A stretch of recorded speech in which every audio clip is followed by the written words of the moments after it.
Testosteron hormonu nədir? Testosteron hormonu kişi cinsi hormonudur və bu hormon həm kişilərdə, eyni zamanda qadınlarda müəyyən miqdarda mövcuddur. Testosteron hormonu bədənimizdə hansı fəaliyyətlər üçündür? Birinci, kişilərdə cinsi inkişafı təmin edir. Yəni, penisin, testislərin, xayaların, yəni inkişafını təmin edir.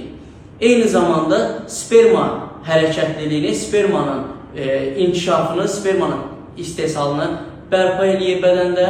Kişilərdə ikincili sistem, yəni səsdir, eyni zamanda səs qalınlaşması, eyni zamanda bədəndə, üzdə, bədəndə tüklənməni təmin edir və ən əsas cinsi istək həvəsi bədənimizdə bərpa edir.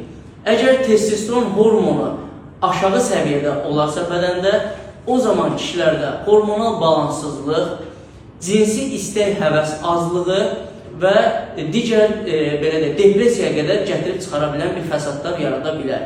Və testosteron hormonu normadan yüksək olduqda isə bu zaman kişilərdə aqressiv davranışlar, hormonal balans pozulması və kişilərdə müəyyən cinsi problemlərə gətirib çıxara bilər. Belə problemlərlə bağlı daxil ola bilərsiniz səhifəyə, orada bizim nömrəmiz qeyd olunub, daha ətraflı danışaraq məsləhətləşə bilərsiniz.